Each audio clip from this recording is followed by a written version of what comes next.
Greetings, creeps, and welcome to HorrorGirl Problems, the podcast slash videocast. Thanks for listening, Mom and Nephew Noah. Today we have an extra delightful, delovely, delicious treat in store for you. We're going to be chatting with Corrina Faith, writer and director of the new movie The Power, now streaming on Shudder. If you guys have not checked this one out yet, please do not sleep on this. It is creepy, atmospheric, claustrophobic. I'm just going to say it scared the shit out of me. Rose Williams is amazing in this, and I am now officially a bona fide Corrina Faith fan. That is quite enough from me. I'm going to go ahead and let Corinna tell you about her new movie. Hello, Corrina Faith. Thank you for joining us today. Hello. You're so Writer, welcome. It's a pleasure director. to be here. Yeah, writer-director of The Power. Yeah, indeed. That shit was scary.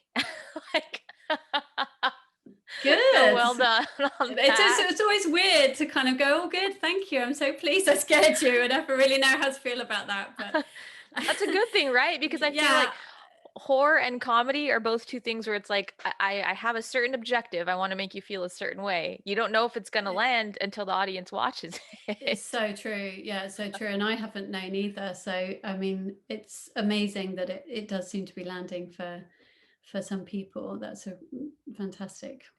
I think for a lot of people, I've seen a lot of buzz about this in the last week over Twitter, and I feel like people are kind of like pretty excited about it and like singing its praises. So congratulations on that. Thank you. I'm just really, really pleased that the kind of everything we were trying to get in there mostly seems to have come through, because again, that's not something you can really know until you've got an audience. And we didn't have an audience because of COVID. We didn't have test screenings, and we haven't been at festivals. So really, everyone out there has been our first audience, and we haven't been able to predict the response at all. So it's just great that the themes seem to be kind of getting through to people. Absolutely. And that has to be kind of scary for you, right? You don't get to test it. It's just like released out into the world, and now it is what it is. You don't get to take it really back weird. And be like, oh, you know what, let me rework something. Yeah, I know. I mean, there's a limit to what we could have done since we're a tiny, low budget production, but it would have been great to have known beforehand, just for my sanity, that the scary bits were in the right places, and they were cut the right way, and they were kind of roughly working, and so we just had to kind of go, oh, okay, this is what I think, and and go with that. No, 100% landed. So I don't want to give anything away, but can you want to tell us a little bit about what it's about and what inspired it? It's about a young nurse who arrives at a hospital full of optimism and pride, because she's overcome what we sense as a difficult background to get there. Quickly, she makes a mistake and accidentally falls out with a very powerful matron who pops her onto the dark shift, which is her worst nightmare because she's scared of the dark for reasons we later find out. And then it's all set over one night. A haunting unfolds, and she's taken onto this very intense journey, which is essentially into her own past. And it was inspired by stories that were coming out in the news at the time when I was looking for a ghost story to write. It's like 6 years ago. My previous feature film, which was going to be my first one, didn't happen. So I was quite like, oh, okay, what do I do now? I think I'm going to stay in the horror field because it had reached out to people, the previous script, and they seemed to connect with it. So I thought, okay, it's probably a good direction. But it was quite hard to find the steam to do another project, because it was just, it had been quite a long road and then it didn't happen. So, and then these stories were coming out about massive, huge, colossal cover-ups of institutional abuse in this country. And there was a kind of a wave of them, really. And I was so upset and just devastated, really, thinking about particularly children that have been lost in this situation, and it all been covered up and they've been demonized and been told that they were lying. And that was like a big enough thing for me to go, actually, I'm so angry about this and so sad about it that I can write something scary about this. Mhm. And so that gave me the time frame as well, because that was when a lot of those particular stories were about that point in time. And then I came across images of the blackouts, which I didn't actually know that much about. And there was this one particular image of this girl holding um, a lamp while she was just being a secretary, just typing away at her desk, but just in complete darkness. And it was such an interesting combination of elements. And it looked so gothic and so Victorian and so kind of like classic ghost story territory that I thought, oh, that's such a perfect setting for this story about institutions and power abuse. And it all kind of collided, and off I went. I love that the way that you describe that photo, because that's the way that the movie feels. So it's kind of cool. Yeah, That was your right. inspiration and that's what you Yeah, felt. And then yeah. the movie definitely feels like that. Yeah, that's good. Yeah, I quite often start with an image, and there was a couple of images in my mind for this, and I just build on that exactly. So that's good that it feels like that. Absolutely. There's like, oh God, the visuals are gorgeous. Like the cinematography is amazing in this. And but there's just so many parts where it's like impossibly dark and it's like immediately becomes like very claustrophobic. And you can like hear like the lantern, not just the lantern swinging on like the little rusty hinges of it. You can hear like the gas on like hissing on the lantern, and it's just Yeah, complete darkness, and you just have the lantern and her face is illuminated, and then she's kind of yeah. just like moving through the abyss, but you're very much there with her, and it's very effectively freaking terrifying.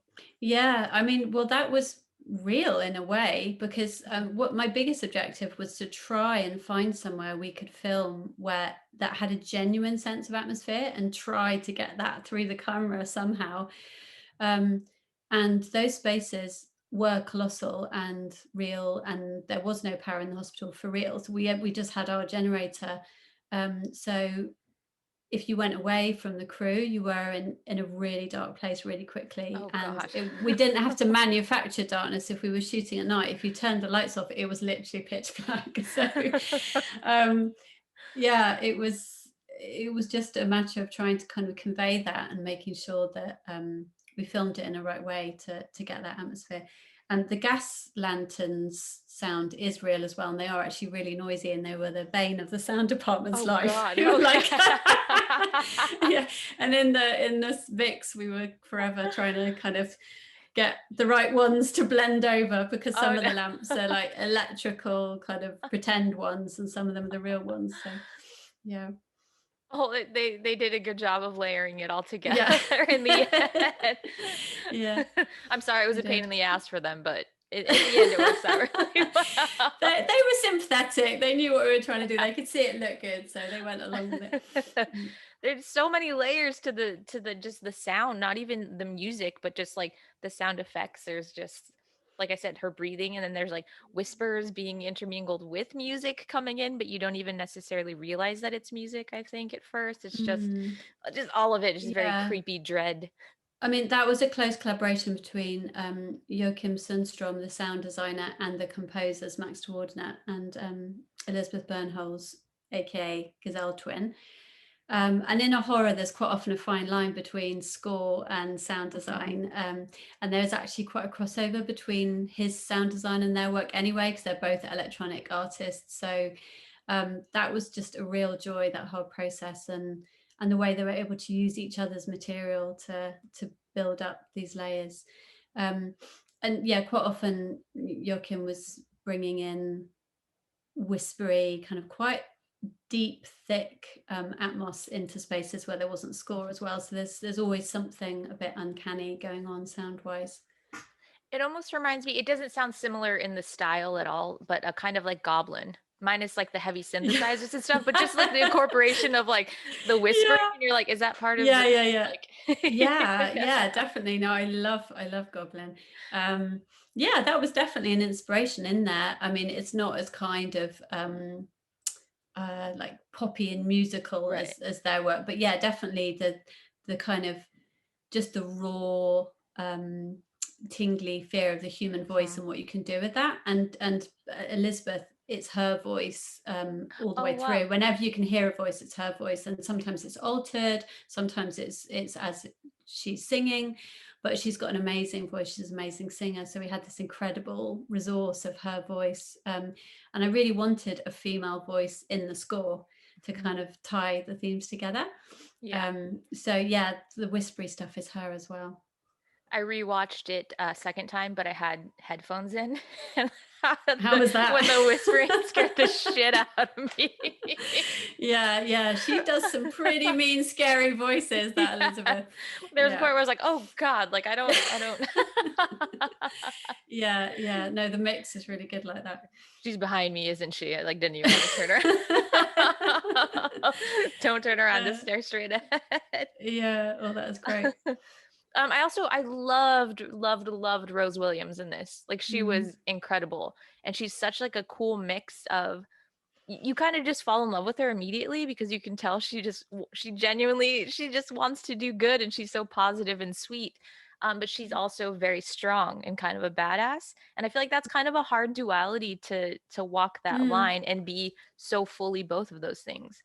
So that's So compliments to true. writing, directing, and her performance. Yeah, no, so true. I mean, that is exactly what I was looking for in the actor, what you've just described, and in the casting process. That's what we were thinking about. There is something of a reality to in Rose.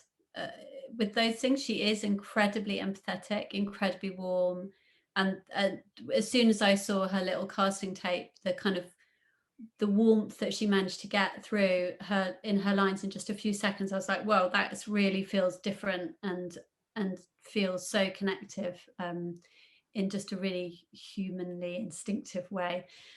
Um, but she's such a kind of hardworking, experienced actor, and she has been from a young age. And I think she's like no pushover. You know, she's super cool and really bright, and I think she does encompass a lot of those things, and the kind of anger that I think a lot of women walk around with about the kind of issues we were talking about, and she was just really willing and happy to go to those places and think about those things, and yeah.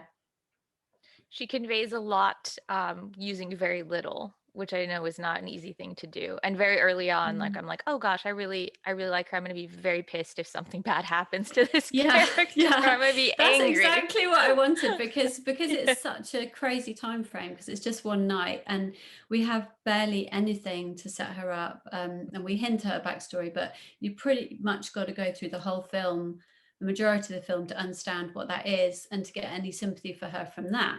Mhm. So we needed a performer who, like you say, just provokes a real kind of connection and an empathy, that so you can get behind her really fast, and who that wasn't kind of nice in that way that I likable in that way that I always Right. find really irritating description of female characters. Just But she batting their has, eyes and yeah, she's got something, she's definitely got stuff going on in there, I think we can feel, hopefully. yes, absolutely. All of that was conveyed, and I'm just like such a Mm. fan of her. Yeah, Also, she's awesome. not to like give anything away, but the Mm. physicality, like there's a scene in particular where I'm like, how do you even direct that? Like, are you like, just be a little bit more like dislocate your left shoulder a little more? Like, what? Oh God, yeah, I know. It's so, that scene is, I mean, that's what I mean about Rose, that like how much guts does it take to perform that scene, Mhm. and actually in the casting process, that was the other question that I wanted to answer, because I could see she had all the pathos in the world, but I just wanted to know whether she could push herself in a possession scene, essentially, without it being awful for her and humiliating, embarrassing, and but no, she just wanted to go there in the story, and we, it's a scene that we, she and I and a stunt coordinator, spent a couple of days thinking about and working out shapes, that are kind of all shapes that are like the idea of responding to an attack, but then you take the attacker away, and kind of what's left behind is what she was doing. Sorry, this is a bit spoiler, but I can't really talk about it without implying some of this. It's quite hard. And she then learnt it and rehearsed it, and so it was more like a piece of choreography by the time she came to the set, so she was just able to perform it. And then there was a couple of final takes where she just really went for it, and there's nothing that's not real. It's none of it's enhanced. It's all literally what her body did and how far she pushed herself. She was okay, she didn't hurt herself, but it was really quite scary to watch, to be honest, because she really— Is she a dancer at all? Like, does she have a dance background? Yeah, she's good at dancing. Okay. Yeah, she's really good at dancing, and she knew what to do. Yeah, because there are certain parts where it's like you said, you're removing the attacker, and now the choreography is performed by one person. But there are certain parts where I was like, is there maybe somebody like a green screen suit that's like working with her on certain parts just because of like how violently she can move her body? There were certain parts where I'm like, that looks like maybe somebody actually did have to like do like a tug or something, but that's just her. That's insane. No, I know. God. She did it all herself. And she did all the stunts where you can see her in the shot. She did them all herself as well. So yeah, she was incredible, and so prepared to push herself to her limits physically. So she really is just all around badass. She's total badass, yeah, and lovely to boot. So she's like, the perfect Val. Well, yeah, exactly. She like basically embodies it. Yeah. I feel like I feel like you must have met her and you're like, holy shit, like this is her, like that's Val. Exactly. Yeah. And I knew that we were going to get on really well, and that she wanted something out of the process as well, because it was a chance to kind of just do something completely different and break out of any box that might be heading towards her, any kind of assumptions about what kind of acting she might settle on. She's done such a range now, and this is kind of like literally the polar opposite of anything else she's done, so yeah, it's great. Well, I hope she does more horror, because I really enjoed watching her in this. She's she great. Does like it, and yeah, she's really good at it. So you're saying there's a chance? Okay. We'll have to ask her about that one, but she definitely loves it. Awesome.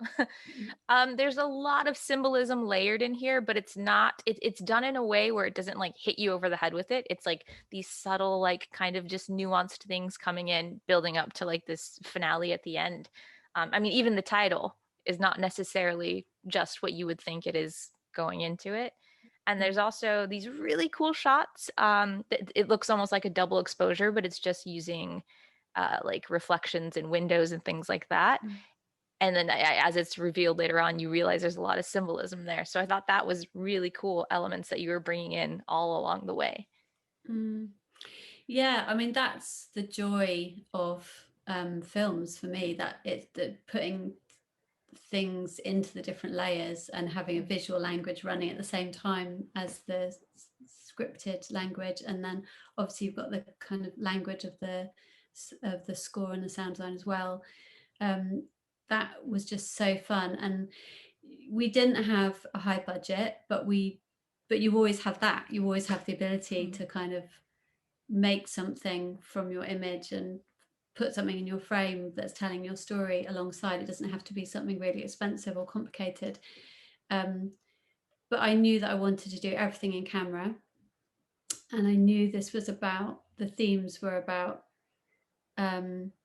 Val seeing herself and not seeing herself, and people seeing the ghost in the story and not seeing it. And so mirrors and reflective surfaces, and like you say, where it kind of builds to visually in the end, were really key to me. And the art department had a little trolley which they carried everything around on, and we had several mirrors in the trolley, and whenever we could they would just pop one up, and we would try and constantly get that kind of stuff into the frame. So I'm thrilled that you noticed it all and that it worked. Yeah, it was gorgeous. I mean, it was obviously it was part of the storytelling as well. Like there were reasons for it. It wasn't just like, oh, this is a pretty shot, so we'll throw it in there. It's like pushing the story along and you understand it later, but it's also gorgeous. So it's just like you just have a really cool style. Thank you. I mean, I think reflective surfaces are unnerving as well, aren't they? And obviously, they nearly always a mirror in a horror film for good reason, because there's something just innately scary about being able to see something around you. But they're also just that you might see something before the character does, or that you sense a movement, but actually it's not a scary thing, but you still kind of feel movement around you. There's just really simple little things that I think are unnerving for us as viewers, and that felt like a good thing to put in to a situation where we couldn't afford tons of effects. I didn't want lots of effects anyway, but they weren't available. Had we wanted them, they would not have been available. So, well, we didn't want those anyway. Yeah, we didn't want them anyway. I love that you keep referring to it as like low budget, because I'm like, to me, it didn't look low budget at all. I watch a lot of low budget stuff. I enjoy it as well, Yeah. but you can usually tell. I'm like, okay, it's low budget, but I like it. This doesn't feel low budget at all. Well, you are a massive horror fan, and many horror films are made on low budgets and lower. I imagine much lower. So that's true. I mean, this sits in a tradition of very, very inventive filmmaking that often doesn't have very much money, usually doesn't have very much money. Right. In the kind of grand scheme of UK films, it's low budget. Yeah. But I hear you, I know what you mean. And that's what is lovely about working in the horror space, I think, is just really, there is a tradition of being incredibly inventive, isn't there? There is. You got to be plucky, you got to figure shit out. Yeah. But this is very polished. Much more fun. Yeah. Good. Like entirely polished. And like I said, your style is just very cool. And I'm just like so excited to see what else you do, because I am now a fan of your directing and writing. Oh, thank you. That means a lot. Thank you so much. Absolutely. Is there anything else you would like to share with us in particular? I haven't thought about that. I'm just going with the flow. I don't think specifically anything. No. No. Final nothing answer? that you've missed out is no. I mean, there's nothing that I don't. Nothing I feel it's important to convey that you haven't. I mean, feel free to ask any other questions, but we haven't missed anything that seems important. Okay. Did you have any like favorite moments from set or anything? Any weird anecdotes? I have a moment which was kind of, could have made me really unpopular, but because my crew was so amazing, they completely got what I was talking about, which was on our scant resources, as before mentioned. We were spending quite a lot of money on the decorating of the set, because that's a large part of what we could do, was control the colors of things. And the wonderful design team had spent a long time painting this huge ward yellow, and I came in and my heart just sunk, and I was like, oh God, it's the wrong yellow. It's the wrong yellow. No. Oh no, how do I say this? Because I had agreed the sample, we'd looked at the sample on the wall, but I just came in, it was like walking into a sunflower or a dandelion or something just really kind of warm and okay, and incredibly reflective. And so I was like, I'm really sorry. Please, can we change the color? And then a bunch of them, and the line producer and one of the producers, Rob Watson, all stayed over the whole weekend before the shoot. When we started on Monday, repainted the entire ward. Oh wow. A slightly more oppressive and scary shade of yellow, which I was grateful for the rest of the shoot, because I kept looking around. We shot so much in that space going, oh thank God, it's the right yellow. Yeah. I'm glad that you actually were like, no, this isn't right, because like how terrible would it have been if you're like, well, I feel bad saying that, but then that's like changes the whole look. I know, but that's a kind of, that's a girl problem that it's important not to have, isn't it? Like it really is. No, I really don't want to say this, but I'm gonna have to say it. As you're telling this story, I'm like, fuck, this ties in with the themes of the movie as a whole. It's like, well, do I just like quietly be like, okay, thank you, or do I be like, no, it's not right? Yeah, exactly. Yeah, no, absolutely. That, I mean, Yeah, it definitely ties into the female voice experience.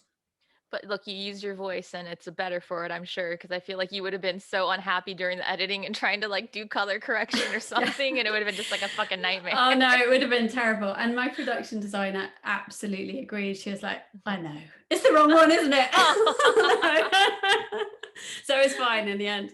See, at least also when you're working with a team and you all have the same vision, it's like at least you all know that it's like it's not what we're going for. You know? And we were really setting our bar high for each other. And it was a really, really supportive environment and really lovely crew. So that's what you can do when you're all kind of in it together and being lovely to each other. And being lovely to each other. I love it. All right. And on that note, we'll end it there. Thanks, That's a nice closer. Tell us where we can find you. On Twitter. Do you mean? Is that what you mean? Oh, yeah. Socials, Twitter, Instagram. Yeah. I mean, I've actually, I'm not on social media, but I am now. For the film, as of the last couple of weeks. I'm now on Twitter. I was like, but Corrina marketing Faith insisted that I am now. No, they actually said do whatever you like, but I thought, I want to get out and see what people are saying and connect with people if they've connected with it. So I'm going to do it. So yes, at Corrina Faith on Twitter, but I'm not on Instagram. Okay. I could only handle one. Nothing against Instagram. I was just like, one is going to be enough. You picked the right one. Yeah. I feel like I was late to the Twitter game, and I was like, oh my God, this is where I should have been all along. Oh, good. I'm glad you say that. I have no idea. You chose wisely. Brilliant. That was random, but good. Okay. And The Power is now streaming on Shudder. It's beautiful. It's haunting. It's fucking scary. So go check it out. Watch it with the headphones on. I would suggest that because that was a new experience for the second watch. Nice. All right. Thank you so much, Corinna. Thank you. And there you have it. Thank you again to Corrina Faith for joining us today. And mark my words. Do it. Grab a Sharpie. Mark it down right here and now. Mark my words. Corrina Faith is going to be a name to follow. Her style is so fucking cool, and I can't wait to see what else she does. And in other exciting news, Joe Bob returns tomorrow, which of course I'm super stoked for. And the Fangoria Chainsaw Awards Sunday night. I'm hosting the pre-show. Pre-show is going to be on Instagram Live. Come hang out, say hello. There's a lot of cool people dropping in. And of course, the main event streaming live on Shudder Sunday night. I am personally just buzzing with excitement until late Sunday night, at which point I'm sure I will just like crash and sleep for 3 days. But Sunday night, see you there. Can't wait. So check out The Power on Shudder if you haven't already. I'll see you around Twitter on Friday night for Joe Bob, and I'll catch y'all Sunday night for the Fangoria Chainsaw Awards pre-show. And of course, I'll be watching the actual live show right alongside with y'all. All right, that's all I got. I'll catch you next week for some more spooky shit.